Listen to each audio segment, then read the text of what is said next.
Chapter की starting में हमें दिखाते हैं वो नई लड़की सुहो जो कि टर्टल होती है। बेक्युंग उसे देखकर कहता है हमें मिले हुए काफी समय हो गया। तो सुहो अपना सर झुकाती है और कहती है उम्मीद है आप लोग अच्छे होंगे लॉर्ड उनवल और लॉर्ड बेक्युंग। फिर बेक्युंग कहता है वैसे आप जरा भी नहीं बदली हैं। फिर सुहो आरी की तरफ देखकर कहती है और ये तभी योगा बताती है ये लेडी आरी है ईस्टर्न लैंड के यंग मास्टर और हाँ लॉर्ड बेक्युंग की फेमस बेटी यही है। फिर सुहो आरी के सामने सर झुकाते हुए कहती है मेरा नाम सुहा है, मैं सियोंगवान और समंदर तट की गवर्नर हूँ। आपसे मिलकर अच्छा लगा लेडी आरी। फिर आरी सोचने लगती है क्या समंदर तट का गवर्नर, अच्छा तो ये वही है जो डिवाइन एनिमल्स और समुद्री जानवरों को जोड़ती है, मतलब इसी के थ्रू सभी का कनेक्शन है। उसके बाद सुहा योगा से पूछती है वैसे आपने मुझे यहाँ किस लिए बुलाया है। सुहा कहती है हाँ लेकिन वो इतनी भी जरूरी बात नहीं है। ये बात सुनते ही बेक्युंग और उनवल दोनों सुहा को घूरने लगते हैं क्योंकि ये बात आरी को लेकर थी और योगा ने कहा कि ये बात जरूरी नहीं है। उसके बाद योगा कहती है अरे हाँ सुहो ये बात बहुत ज्यादा जरूरी है तो तुम ध्यान से सुनना, हम एक डिवाइन एनिमल को ढूंढ रहे हैं जो लेडी आरी को बाजार तक सुरक्षित ले जा सके। ये बात सुनते ही सुहा कहती है क्या एक्सक्यूज मी। फिर योगा कहती है सुहा इस काम के लिए तुम बिल्कुल लायक हो। फिर सुहा कहती है ये क्या मजाक है, क्या मेरे साथ कोई मजाक हो रहा है। फिर योगा थोड़ी और सीरियस होकर कहती है क्या तुम्हें मुझे देखकर ऐसा लगता है कि मैं मजाक कर रही हूँ। फिर सुहा कहती है वैसे आप मुझसे ऐसा फालतू काम क्यों करवा रही हैं। फिर योगा उसे रोकने की कोशिश करती है और कहती है रुको रुको तुम अपने शब्दों पर थोड़ा ध्यान रखो,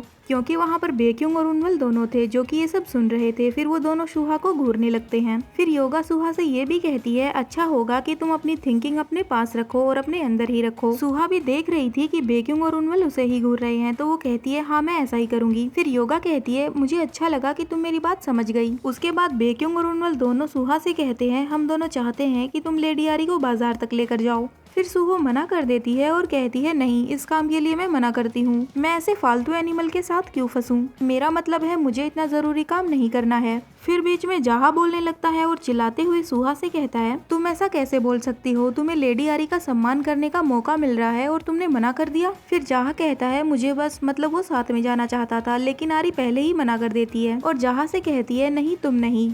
उसके बाद आरी सुहा के पास जाती है और उसके कपड़े पकड़ते हुए उससे कहती है चलो हम दोनों बाजार में साथ में चलते हैं, हम लोग सभी मिलकर चलेंगे। फिर सुहो आरी से कहती है लेकिन मैं ही क्यों। फिर आरी कहती है क्योंकि आप ही हैं जो मुझे अभी बाजार लेकर जा सकती हैं। आरी अपनी चमक भरी और नादान आंखों से सुहा को देख रही थी। ये देखकर सुहा पिघल जाती है और शर्माने लगती है, मतलब शायद वो आरी के साथ जाने के लिए मान जाएगी। और वहीं आरी सोचती है ऐसा लगता है कि मैंने बहुत अच्छी तरह से काम किया है, मैंने इसे मना लिया। फिर सुहा सबसे कहती है चाहे कैसी भी हालत हो मैं ये काम करने से इनकार करती हूँ। और वहीं उनवल और योगा कहते हैं क्या तुम मान गई, तुम तो काफी जल्दी मान गई। फिर सुहो चिल्लाती है और कहती है अरे मैंने इस काम के लिए हाँ नहीं बोला है। और वहीं योगा कहती है ओह मुझे लगा कि तुमने हाँ बोल दिया है। फिर सुहो खांसती है और कहती है वैसे मैंने ऐसा कुछ भी नहीं कहा। और वहीं योगा मुस्कुराते हुए सुहो से कहती है लेकिन देखकर तो ऐसा लग रहा था कि लेडी आरी ने तुम्हें पहले ही कन्विंस कर लिया हो, मतलब साथ जाने के लिए मना लिया हो। फिर सुहो दोबारा से जोर से चिल्लाने लगती है और योगा से कहती है रुको माँ ऐसा मत कहो। ये बात सुनकर सभी लोग थोड़ा शॉक्ड हो जाते हैं क्योंकि सुहा ने योगा को माँ कहा था। फिर सुहा अपने मुंह पर हाथ रख लेती है और वहीं योगा सुहा से कहती है सुहा मुझे लगा था कि मैंने तुमसे कहा है कि तुम मुझे इस नाम से नहीं बुलाओगी। फिर योगा कहती है हाँ मुझे माफ करना। तभी बीच में उनवल बोलने लगता है और कहता है मैंने ये सब पहली बार सुना है, मुझे ये सब एक्सप्लेन करो। मैंने सोचा था कि सुहा को तुमने रोड से उठाया है जब ये बच्ची थी। ये बात सुनकर आरी सोचती है क्या इसे रोड से उठाया गया है। तभी योगा कहती है आखिरकार आप कहना क्या चाहते हैं, मैं उसकी माँ नहीं हूँ, मेरी तो अभी तक शादी भी नहीं हुई है, ये बात तुम्हें पता है।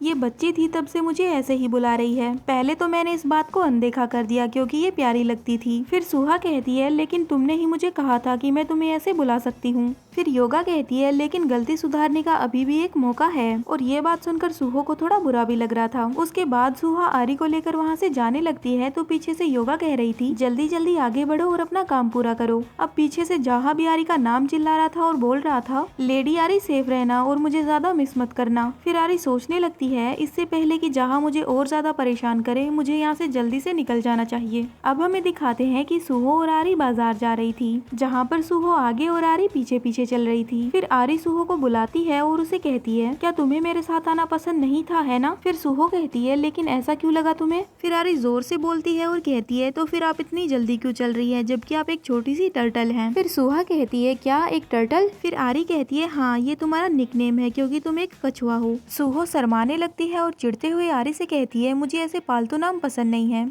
जबकि उसे ये सब अच्छा लग रहा था लेकिन वो दिखाना नहीं चाहती थी। और फिर सुहो कहती है, मुझे नहीं लगता कि ये बिल्कुल भी सुंदर नाम है, क्या ही कुछ भी बोल रही हो। वैसे क्या अब हम जल्दी से बाजार चल सकते हैं? और अब हमें दिखाते हैं कि आरी आगे आगे चल रही है और सुहो पीछे पीछे।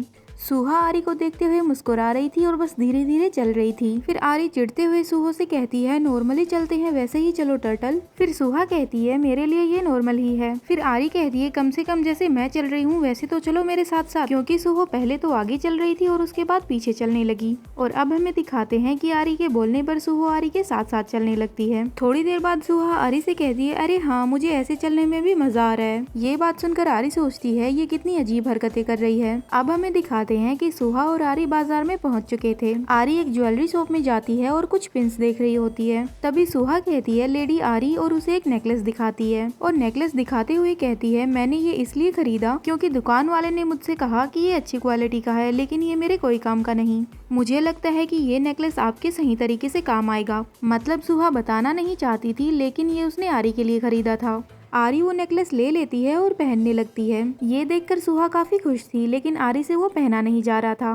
फिर सुहा वो नेकलेस आरी को खुद पहनाने लगती है और कहती है, आपसे एक नेकलेस भी नहीं पहना जा रहा। मुझे लगता है कि आपकी मदद करने के अलावा मेरे पास कोई और ऑप्शन नहीं है। और उसकी ये बात सुनकर आरी सोच रही थी, ये बिल्कुल जहा की तरह ही परेशान करने वाली है। मतलब जहा की तरह ये भी थकाऊ है।